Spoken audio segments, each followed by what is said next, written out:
지난번에 이어서 두 번째 기도에 대해서 공부를 하는데요.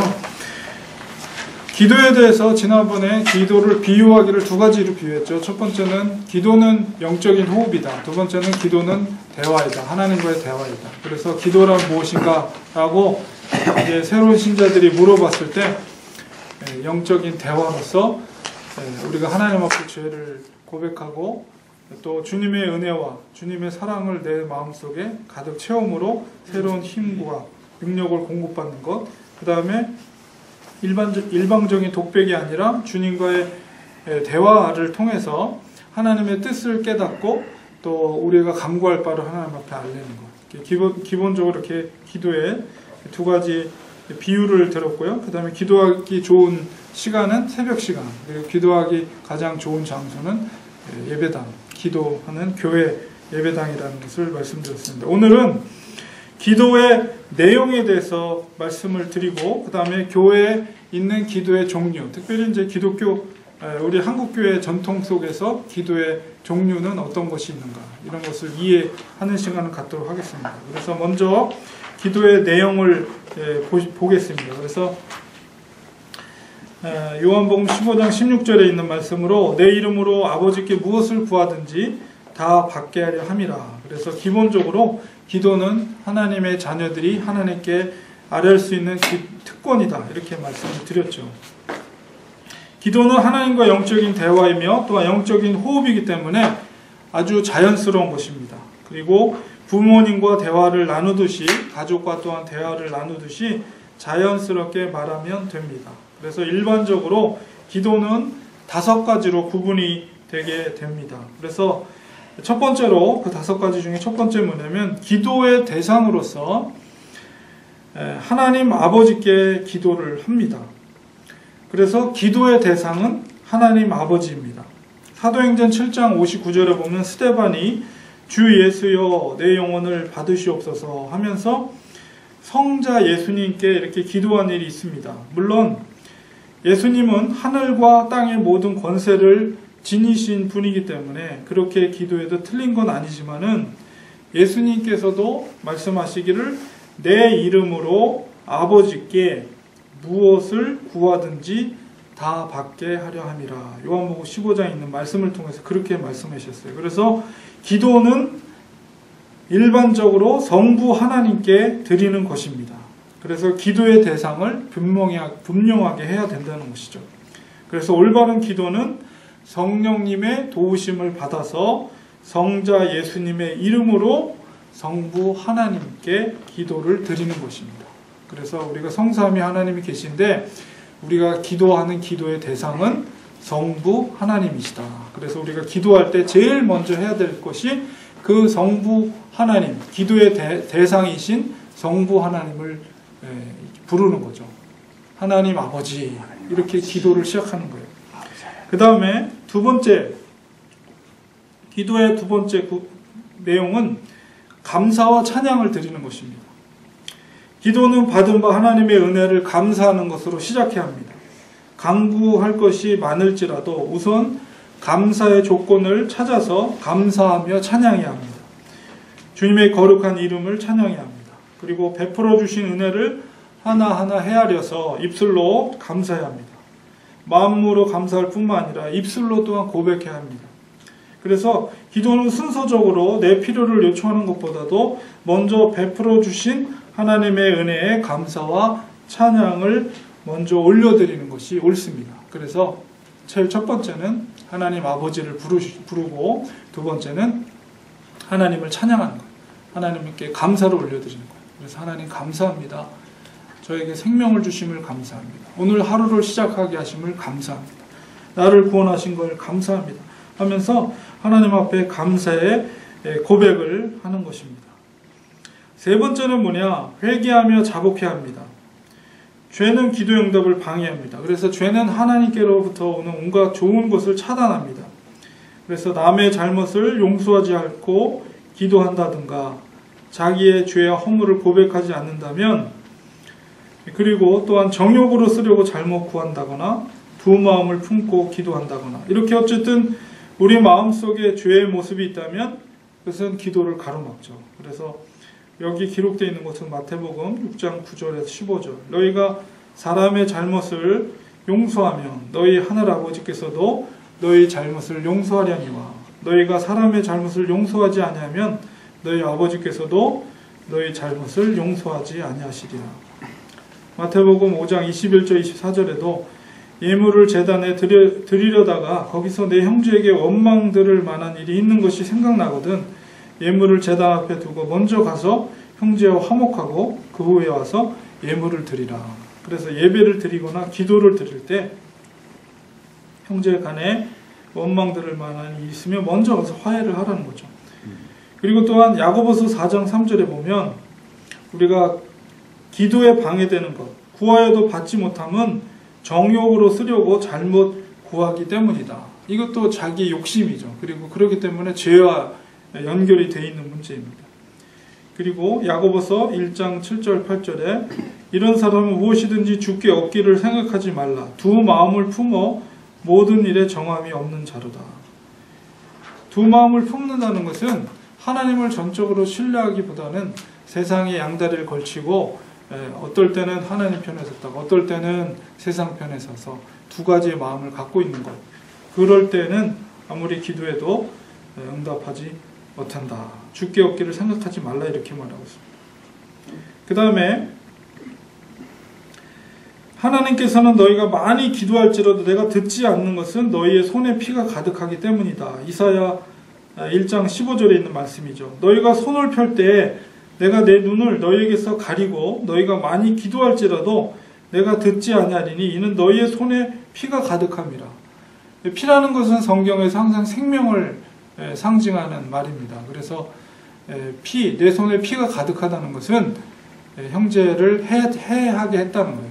형제를 해하게 하고 이것은 뭐 극단적으로는 형제를 해쳤다고 말할 수 있지만은 또 다른 표현으로는 형제를 아프게 하거나 형제를 고통을 취하게 하고 내가 유익을 취하거나 이런 행동을 하거나 어떤 상거를 했다거나 그런 행동을 했을 때 하나님은 절대 너의 기도를 들어주지 않는다 이렇게 말하고 있습니다. 죄를 회개하지 않고 기도하면 아무리 많이 기도할지라도 응답하지 않겠다고 했습니다. 또한 사람이 귀를 돌이키고 율법을 듣지 아니하면 그의 기도도 가증하다고 했습니다. 회개하는 길이 기도응답의 비결입니다. 그러므로 하나님의 은혜로 감사한 뒤에는 반드시 죄를 회개해야 합니다. 그래서 기도의 내용에 대해서 지금 세 번째로 회개하며 자복해야 합니다. 네 번째는 뭐냐? 원하는 것을 구해야 합니다. 원하는 것을 하나님 앞에 간절히 아뢰야 합니다. 간절히 구하는 소원을 간구하라고 하는데 기도의 본론이라고 할 수 있죠. 기도에는 간절함이 있어야 합니다. 기도의 본론이라고 할 수 있습니다. 기도에는 부르짖어야 그리고 주시면 좋고 주시지 않아도 상관없다는 식으로 기도한다면 기도의 응답을 기대할 수 없습니다. 이것저것을 조목조목 구체적으로 아뢰야 합니다.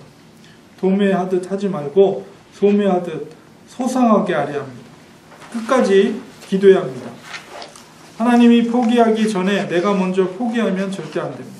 그래서 누가복음 18장 5절 7절에 보면 이 과부가 나를 번거롭게 하니 내가 그 원한을 풀어주리라. 그렇지 않으면 늘 와서 나를 괴롭게 하리라 하였느니라. 주께서 또 이르시되 불의한 재판장이 말한 것을 들으라.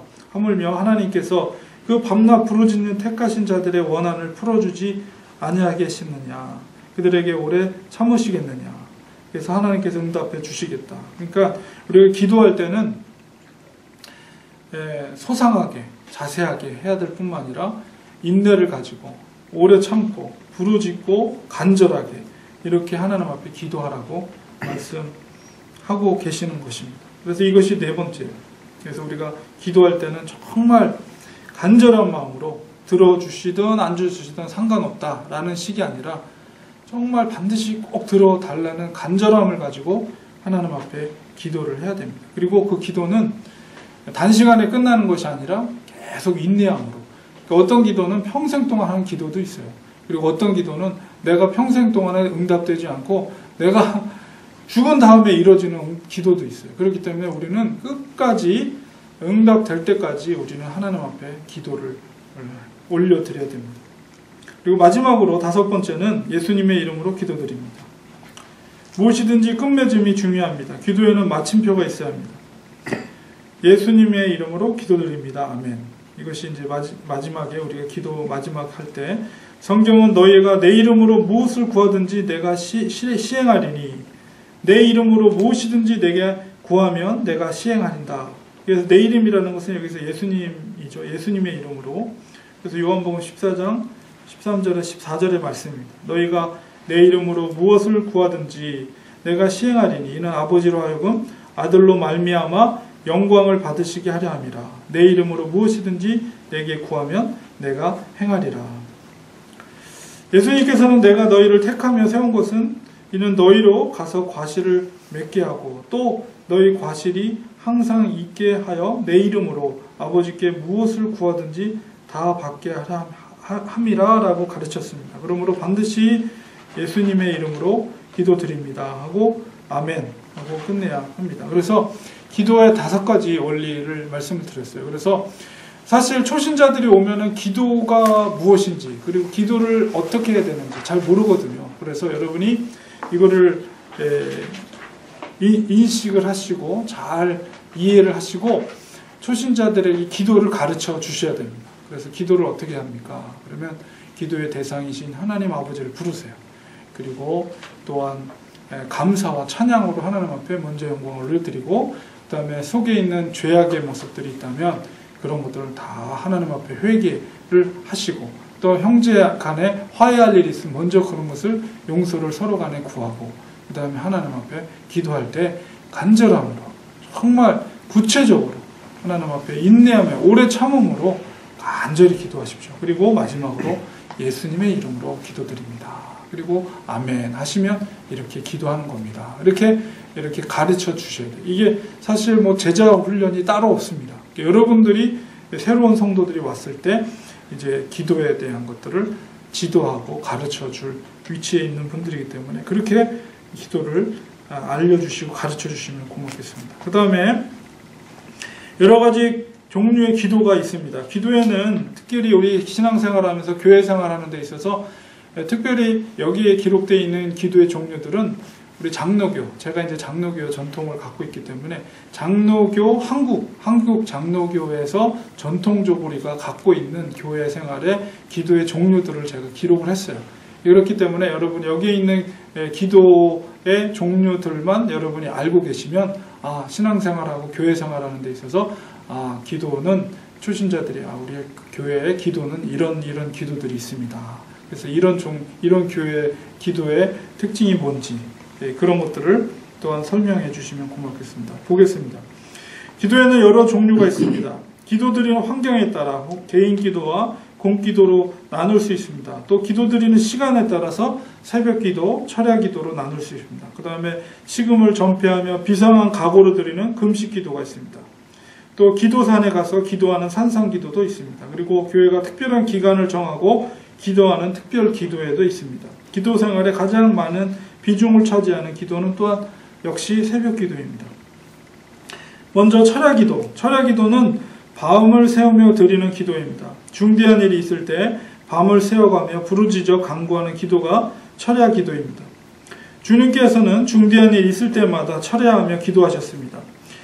12 제자를 택하시기 전에 철야하며 기도하셨습니다. 누가복음 12장 13절, 12절 13절에 보면 이때 예수께서 기도하시러 산으로 가사 밤이 새도록 하나님께 기도하시고 밝음에 제자들을 부르사 그 중에서 12를 택하여 사도라 칭하셨으니. 그러니까 사람을 세울 때 얼마나 중요합니까? 그래서 주님께서도 밤새 철야를 기도하고 제자들을 택하셨죠. 그리고 십자가에 잡히시기 전날 밤 겟세마네 동산에서 철야하며 기도하셨습니다. 또한 초대교회 성도들도 철야하며 기도했습니다. 특별히 목회자였던 베드로가 투옥되었을 때 온 교회 성도들이 철야하며 그를 위해 기도했습니다. 사도행전 12장 5절, 12절 보면 이에 베드로는 옥에 갇혔고 교회는 그를 위하여 간절히 하나님께 기도하더라. 깨닫고 마가라는 요한의 어머니 마리아의 집에 가니 여러 사람이 거기에 모여 기도하고 있더라. 그러니까 베드로가 잡혀있는 그 밤에 성도들이 모여서 이제 마가의 다락방에 모여서 성도들이 함께 뜨겁게 같이 합심하여 기도했던 모습을 보게 됩니다. 전통적으로 한국교회는 금요일마다 철야 기도를 하였습니다. 금요일 밤이 아니더라도 교회와 가정 그리고 나라에 중대한 일이 있을 때는 철야하며 온 교회가 부르짖어 기도해야 합니다. 그래서 특별한 정말 기도의 제목들이 있을 때 성도들이 작정하고 이제 교회에서 특히 이제 철야 기도를 많이 했죠. 금식 기도가 있습니다. 두 번째는 금식 기도. 주님은 친히 40일 동안 금식 기도를 하신 후 공생애를 시작하셨습니다. 하나님의 일에 열중하실 때도 금식하셨습니다. 마태복음 4장 22절에 40일을 밤낮으로 금식하신 후에 줄이신지라. 금식은 육신의 생명을 희생하고더라도 더 중요한 것을 추구하는 의미가 있습니다. 또한 겸손하게 낮아짐의 의미도 있습니다.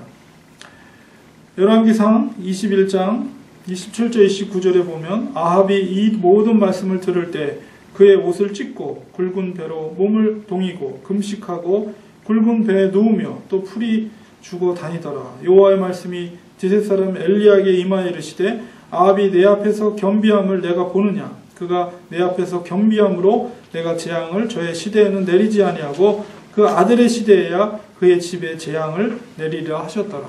아합은 악한 왕이었잖아요. 악한 왕이었을지라도 그가 겸비함으로 금식하며 기도했을 때 그 악한 왕이었을지라도 주님은 그의 겸비함을 받아주시고 재앙을 그의 때가 아니라 그 아들 때로 이렇게 미뤄주시는 응답을 허락해 주셨습니다. 그리고 또한 모세는 하나님과 깊은 영적 교제를 위해 시내산에서 40일간 금식하며 기도했습니다. 그리고 요나서 보면 니느웨 백성들은 멸망의 위기에서 금식하며 기도할 때 하나님께서 그 뜻을 돌이켜서 그들을 용서해 주셨죠.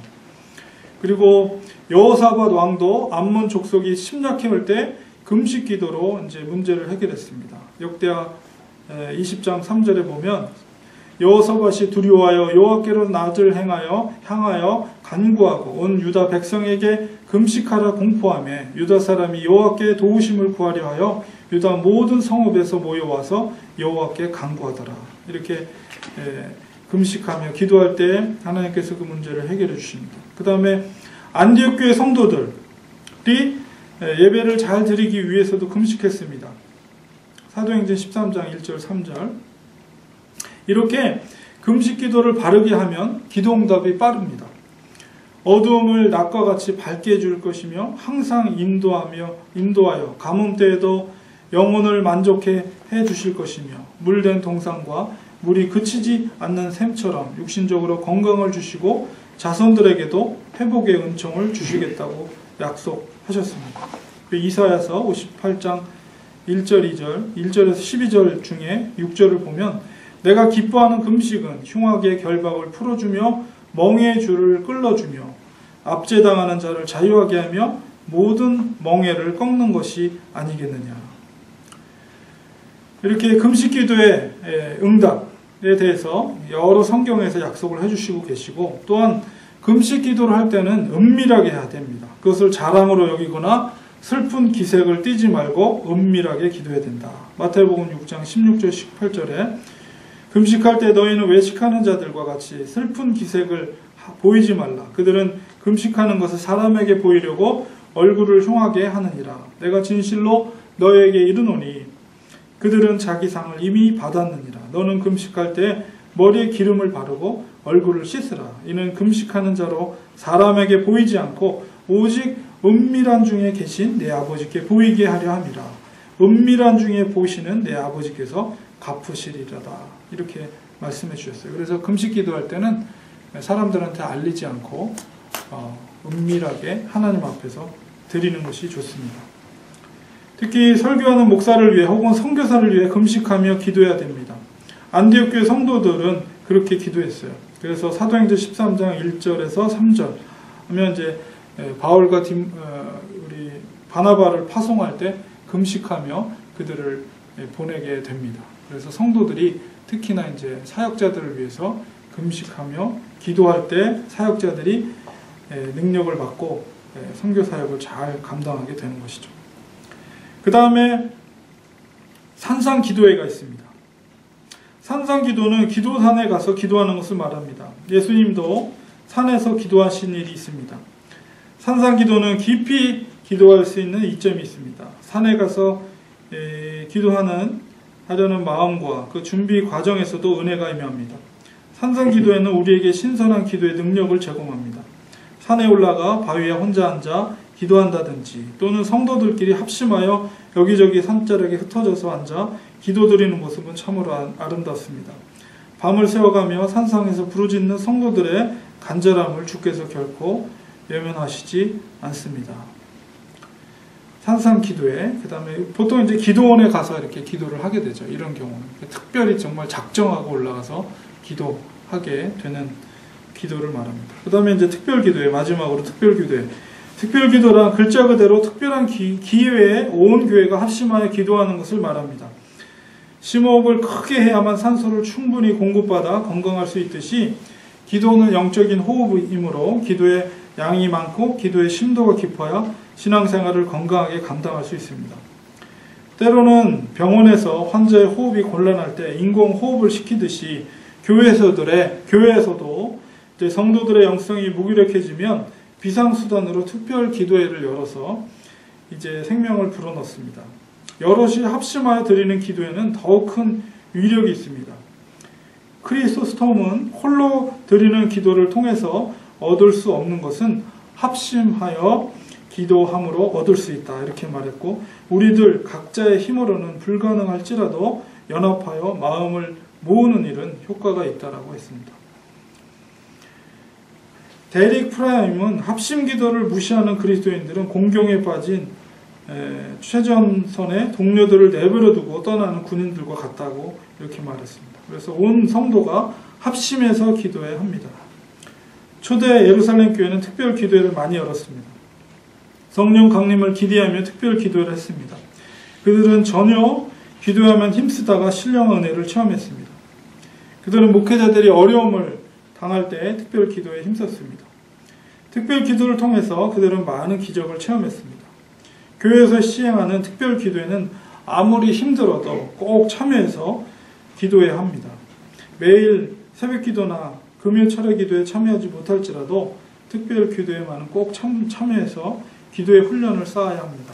그래야만 영혼의 건강을 유지할 수가 있습니다. 그래서 보통 우리가 특별 기도회 할 때는 신년이라든가 아니면은 이제 고난주간이라든가 이렇게 특별하게 교회에서 어떤 시즌에 이렇게 작정하고 보통 일주일 아니면 길게 하는 교회는 40일 작정 새벽 기도회 뭐 이런 식으로 특별 기도회를 하게 됩니다. 그래서 평소에 새벽 기도라든가 이런 기도에 참석하지 못했다 할지라도 교회에서 이렇게 작정해서 하는 특별 기도회는 꼭 참석하는 게 좋습니다. 그래서 성도들이 같이 모여서 이렇게 같이 기도하게 될 때 너희가 부르짖으라. 지난주에 주일날 제가 설교했을 때도 너희가 부르짖으라 내가 만날 줄 것이다.